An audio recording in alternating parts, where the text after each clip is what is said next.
Hey everyone, Mr. MC here. This is guide for round 29 of the Nations Cup. Let's get this started. Your first braking point is after you pass the path on the left, or just before you reach the shadow that goes across the whole width of the track. Brake hard for a moment, slowly ease off of the brakes, and you can slowly start to apply the throttle to help the car rotate around this turn. Brake just before you reach the apex of this mini turn right here. Just bring yourself all the way to the inside of the turn and carefully start to apply the throttle. Now bring yourself to the left, and before the barriers on the left change color, that is when you want to apply half of your braking power. Just help the car rotate around this turn and slowly accelerate. Do not touch the grass on the left, and just after the little green strip on the left starts, that is when you start to brake. You want to go for a late apex here. Just help the car rotate around this turn. You can let the car cruise for just a moment, so no throttle, no braking, to help the car rotate a little bit faster. Now for this final turn, you want to brake well before you reach the pit sign that is on the right. You want to use most of your braking power for a short moment. Carefully ease off of the brakes, carefully apply the throttle. You just want to make sure that the car doesn't slide around too much. Before I go to the qualifying strategy, I do want to note that you can adjust with the torque settings for this car or for any other Group B car.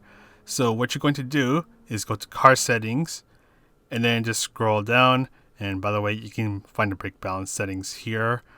But you keep on scrolling down until you're going to see this here, the front rear torque split. So you can adjust that, and you can also adjust it while you're driving around. So to adjust it while you're driving around, all you do is press D left or right on the D-pad on your DS4 controller. For the G29 wheel, I have it binded to plus and minus. But anyway, so on the bottom right hand corner of the screen, you're going to see me adjusting the multifunction display, just looking for the brake balance and the torque distribution.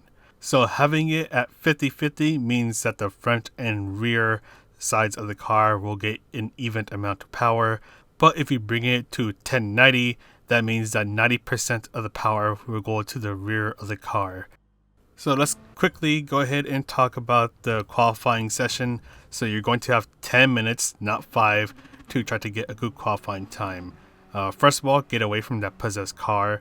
But anyways, you want to try to do 1 to 2 flying laps, as your tire wear is going to be pretty high, and it will be influenced by your torque settings and the brake bias that you have. Slipstream will help out a bit over here, especially towards the main straight and the back straight. So you want to try to be within 3/4 of a second behind someone to take advantage of the slipstream.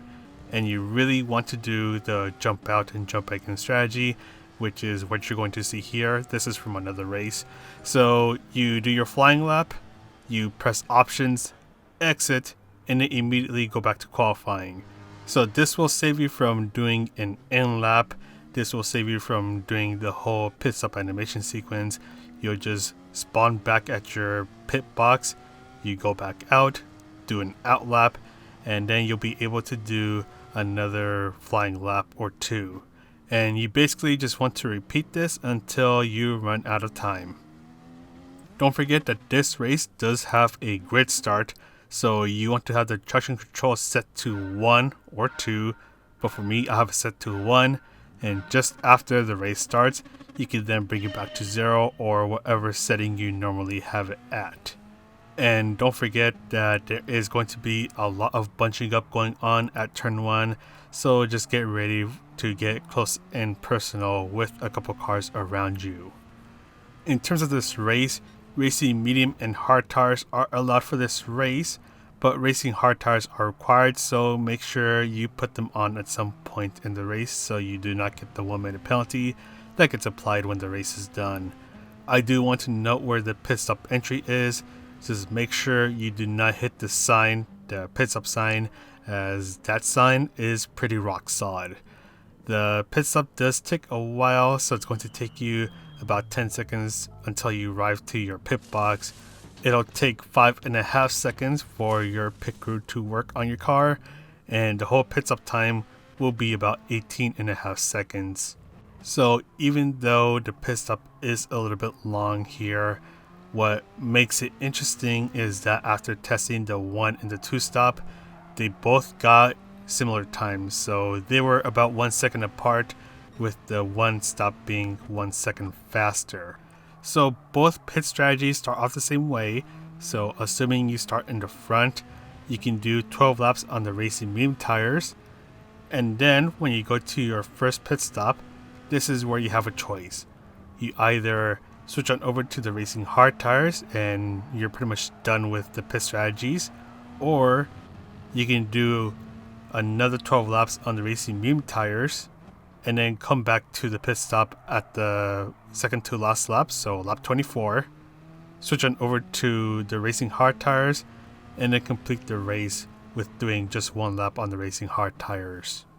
So both strategies, as I mentioned, give you similar times, but there is a problem with the 2 stop. So the main problem with the 2 stop is that you risk pitting out into traffic. So it doesn't matter whether you do mediums, hard, mediums, or medium, medium, hard, or hard, medium, medium, whichever combination you do that involves a 2 stop, you're going to have a higher risk of pitting out into traffic.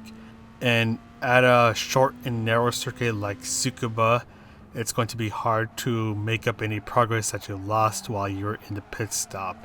And the other thing with the 2 stop is that you're basically going to need to have 0 traffic in front of you.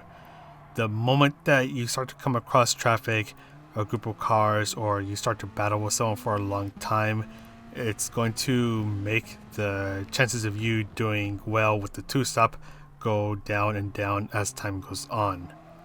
So it's a bit of a gamble with the 2 stop, but in my personal opinion, I would go with the 1 stop. That way you don't have to worry about pitting out into traffic twice, and you don't have to drive like a madman just trying to make up progress that you lost while you were in the extra pit stop. So one thing that I do want to note is the tire wear, as there are going to be a couple influences that could influence how much your front tires will be wearing out. So part of that influence is going to be your driving style, part of it's going to be the car that you're using, but the other couple of things that could influence your tire wear are going to be the torque distribution and the brake balance. So in this case, the Peugeot RCZ Group B car, the tires wear out more in the front, so I'm going to try to have the brake balance towards the back of the car. In this case, I have the brake balance set to 3, so 3 points towards the back. Now the hard part is the torque distribution. In my personal case, I drive better with the torque distribution set to 50-50, so the front and rear tires are getting equal amounts of power. However, there is going to be a bit of a con to this, and the con is that that's going to influence the front tires to wear out a little bit more. If you bring the torque distribution towards the back of the car, that will influence the rear tires to wear out a little bit faster, but that will give the front tires a bit of breathing room. However, that will have a con to it, as that will make the car a bit more oversteery, so you do face a risk of the car spinning out. But in my case, I have the torque distribution at 50-50, and that's going to have the car be a bit more stable, a bit easier for me to handle, and if I press on the throttle correctly through a turn like this, I can easily get the car to rotate a little bit more, and I would be willing to pay the price of having the front tires wear out a little bit more if it means I can get the car to rotate a bit more and get faster times that way.